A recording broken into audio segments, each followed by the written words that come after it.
Ассаламу алейкум, урматтуу туугандар. Мен сиздерге өткөндө Манастын Канкеге үйлөнүшүн айтып бергем. Андан кийин ошого эле Уда Алмамбеттин Кайыптын кызы Арукеге үйлөнүшүн баяндап бергем. Эми окуяны андан нары улай берейин. Ошентип Санира бийга Манаска турмушка чыкты. Ханга никеге турду деп айтылып жүрүп, анан Санира бийга деген аты калып, Канкей аталып кетти дейт. Ал эми жанагы Кайыптын кызы Аруке сулуудагы Алмамбетке турмушка чыкты. Анын Байын деген атасы Кайып дүйнөдөн адамдардын арасына келди дейт да. Бул жерде өтө бир мындай мифологиялык бир укмуш окуя баяндалган. Аны мен сиздерге айтып бергем. 12 айры бугуга минген дейт. 30 кара сакал мына ушундай аксакалдары келди булардын дейт. Кулан минген 214 бала келди дейт да. Анан кыйгач кара каштуу, кырмызы чачтуу, алтын түймөлүү баштуу мына ушундай жеңелери келди дейт. Эми бул элди Кайып дүйнөсүнүн жашоочуларын, кайыптарды ушундай сүрөттөйт. Булар бизге көрүнбөйт экен. Ал эми эпоста Сагынбай атабыз баяндайт, кайсы бир доорлордо кайыптар менен адамдар, жиндер менен адамдар мындай аралашып жүрүп, бири-бирин көргөн, ушундай бири-бирине керек болсо үйлөнүп алган. Кайыптын малын адамдар атып жеп алган, адамдын малын карышкыр болуп куулуп келип, кайыптар жеп кеткен, мына ушундай доорлор болгон дейт да. Андан кийин кайсы бир доорлордо адамдар кайыптарды көрбөй турган болуп, жин шайтандарды көрбөй турган болуп, мына ушинтип бөлүндү дейт. Ага чейин Кайып аялга үйлөнүп алган эркектер адамдар болгон дейт.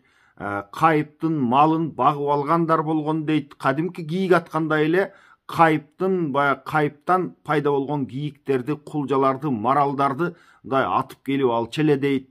Мына ушинтип дөө перилер аралаш жашаган доорлор болгон дейт да.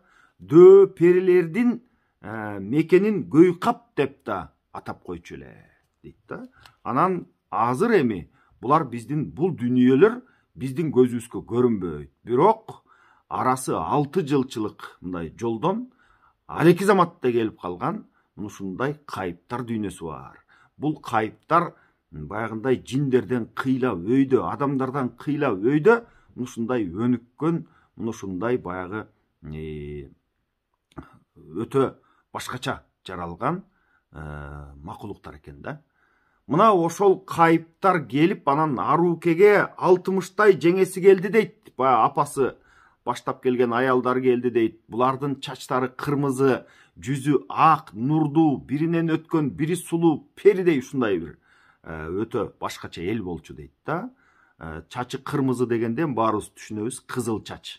Демек булардын чачы баягындай кызыл, анан өстөрү ак жүздүү, мына ушундай баягы адамдар деп айтабыз, эми биздин тилибиз ушуга көнүп калганда, ушундай адамдар болгон экен. Анан биздин көзүбүзгө көрүнүп көрүнбөйт дейт да. Манаскадагы Арукенин атасы Байын барып айткан, мени эми сен баягы бул дүйнөдөн өтүп кеткенче көрбөйсүң. Биз сенин көзүңө көрүнбөйбүз. Ал эми бүгүн мына кызымды сенин досуңа таштап кетип атам деп Жакыпка да жолугуп айтат. Мынакей сенин тапкан балаңа мен ошо кызымды таштап кетип атам дейт да.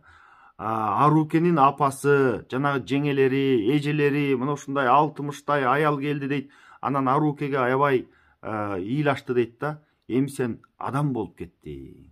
Эми сен адам болуп ушул жакта калып каласың деп абыдан ыйлашып, абыдан баягындай кайгырышып олтуруп, анан ары карап ыйлап, бери карап күлүп Алмамбетке баягы ошо колуктуу кылып, өздөрүнчө кайыбынча никесин кыйып дейт.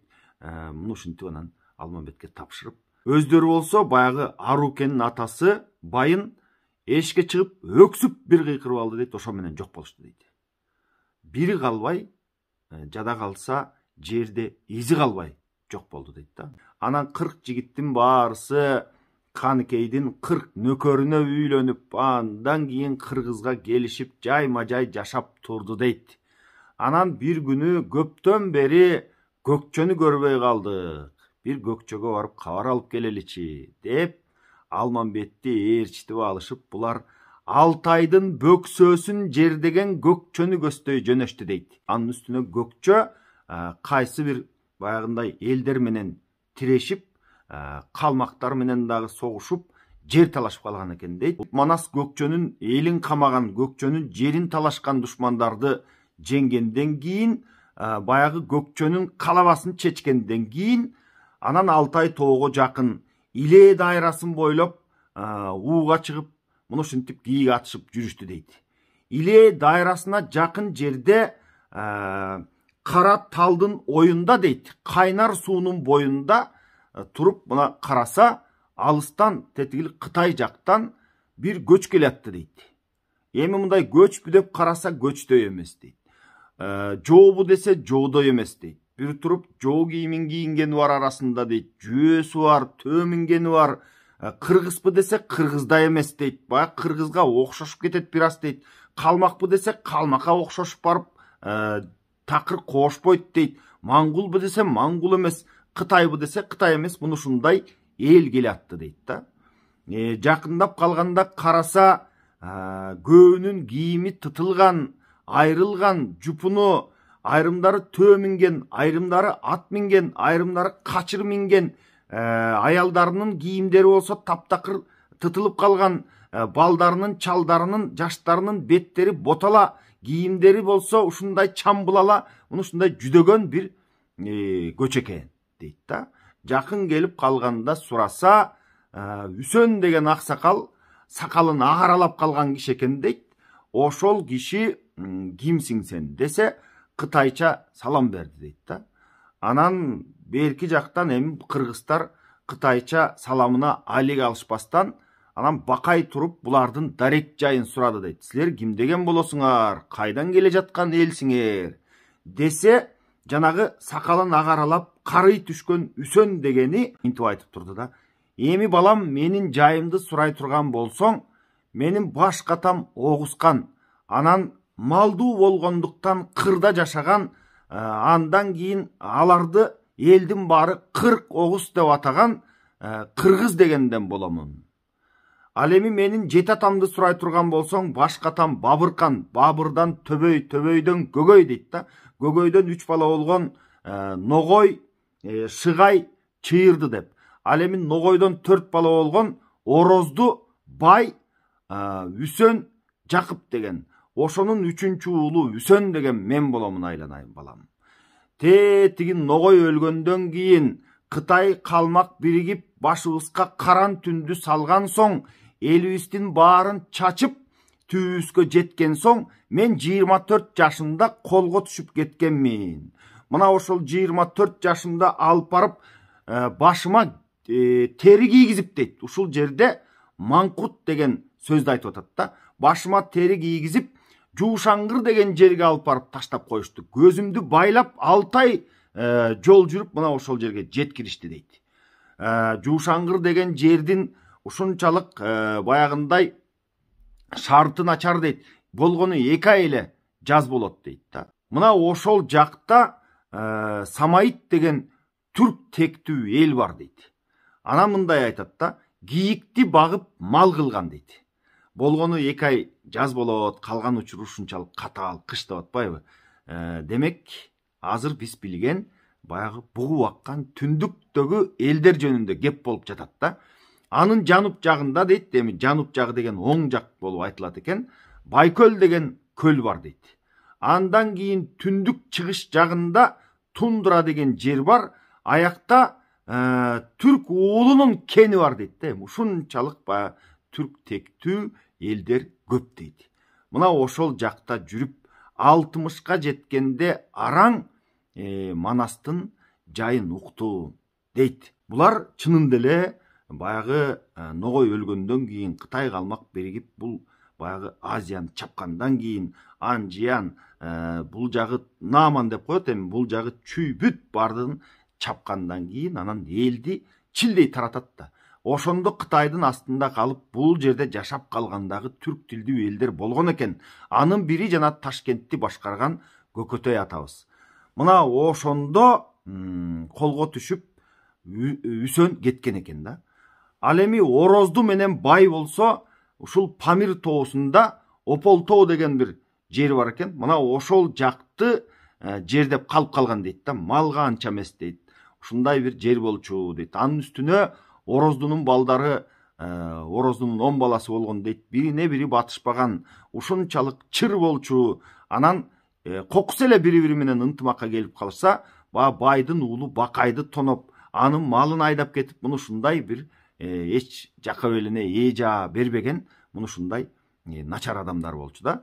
Андан кийин ошол жерде жашап бай баягы жүдөгөндөн кийин Бакайга келип айтып атпайбы? Балам, мен Тетигил Жакып деген атаңды истейин. Мен укканыма караганда Жакып Алтайды жердейт экен. Аябай байып кетиптир. Мына ошого баралы, ошо жактан биз түнөк табалы. Антпесек мына Ороздунун балдары бизди бул жерге батырбай турган болду деп, анан Бакай менен кеңешкенден кийин Бакай да айтат да, мен бир жаңылык уктум эле.